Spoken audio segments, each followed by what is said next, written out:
Rampasan. Hasil rampasan Kodam 13 kira pada Paniai.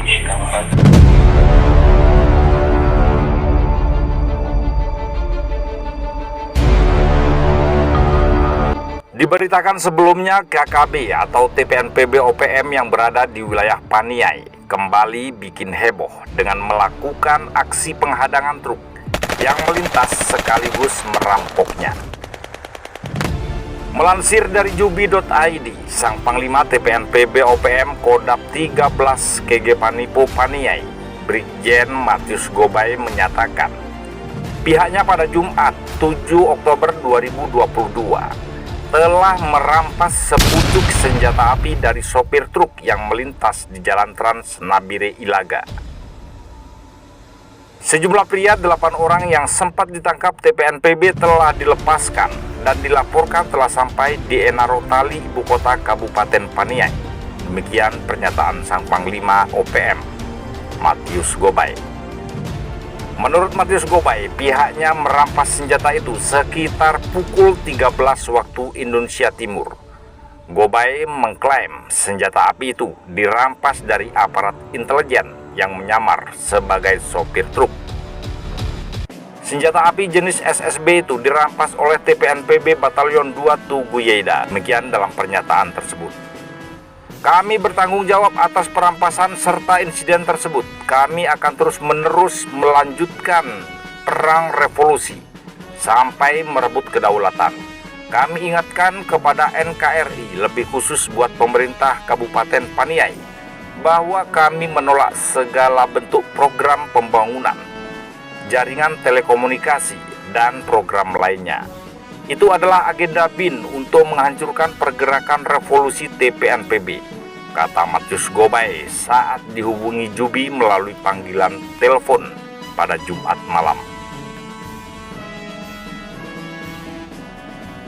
Matius Gobai menyatakan jika peringatannya itu diabaikan, pihaknya akan melakukan tindakan yang lebih keras.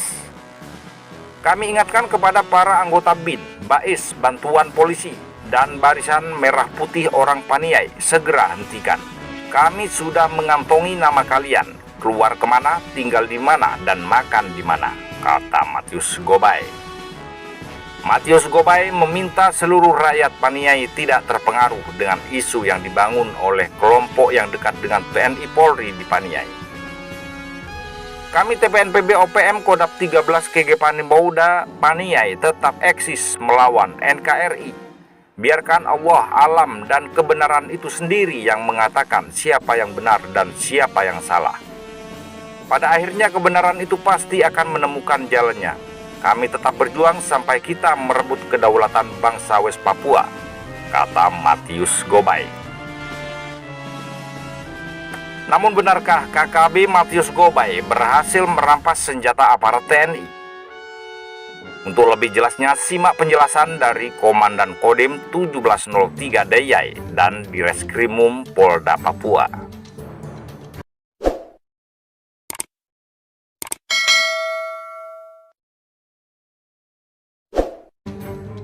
Komandan Kodim 1703 Dayai, Letkol Infantri Iwayan Dedi Suryanto menegaskan, tidak ada senjata api yang dirampas kelompok KKB atau teroris KKB saat menghadang truk yang ditumpangi anggota TNI dan masyarakat saat menuju Enarotali, Kabupaten Paniai, Papua.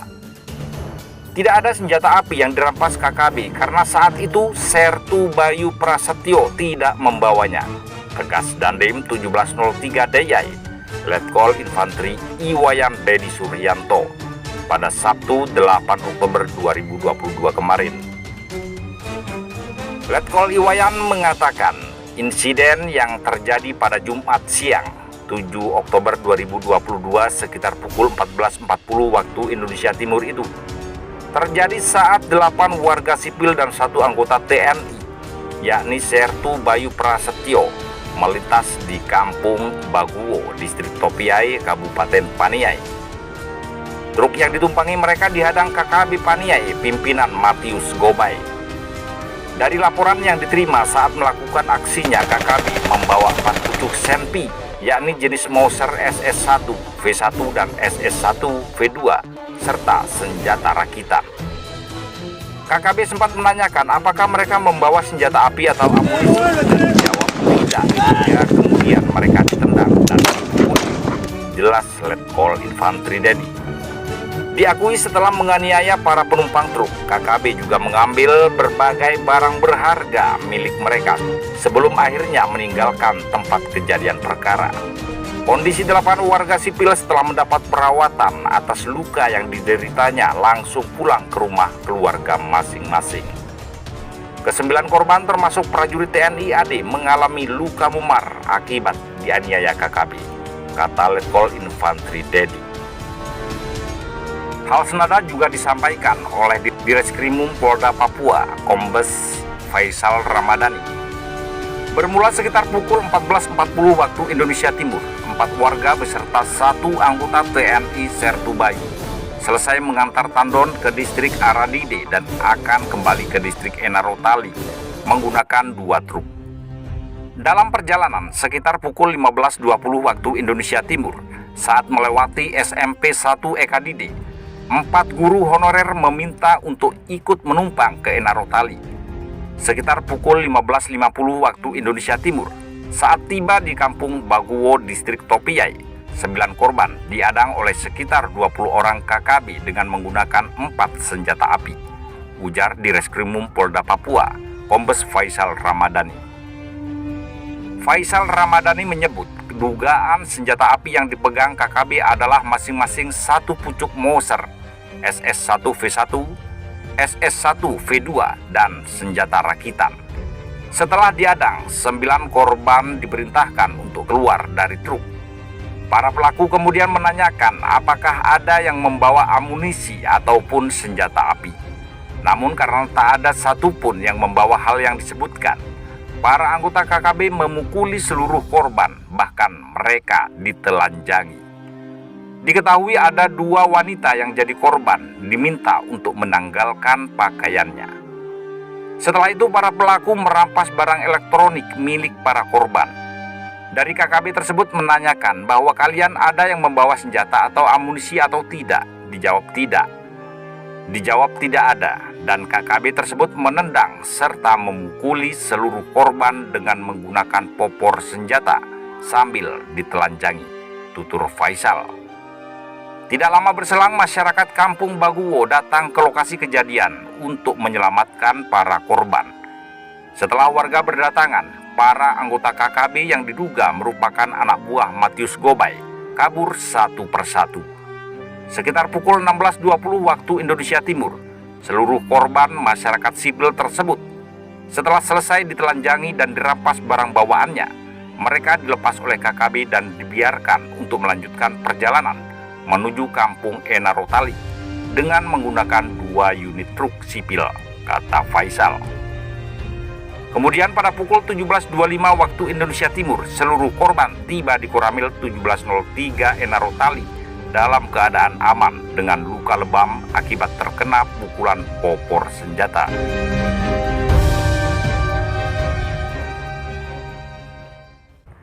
Kelompok kriminal bersenjata KKB sudah dimasukkan dalam kategori teroris. Aksi yang selama ini dilakukan baik terhadap warga sipil maupun aparat keamanan dapat dikategorikan sebagai teroris.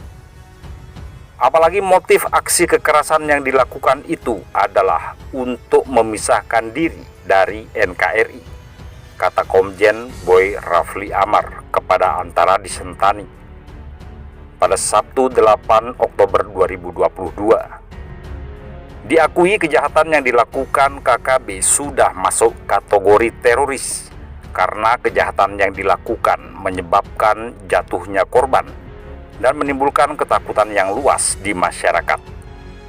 Karena itu untuk mencegahnya saat ini BNPT menggandeng 47 kementerian dan lembaga negara untuk menghadirkan negara guna mengikis paham radikalisme. Berbagai upaya dilakukan agar generasi muda dan masyarakat umumnya tidak terjerumus paham atau ideologi radikalisme yang menghalalkan segala cara dengan menggunakan kekerasan ekstrim serta menentang konstitusi negara dan ideologi Pancasila.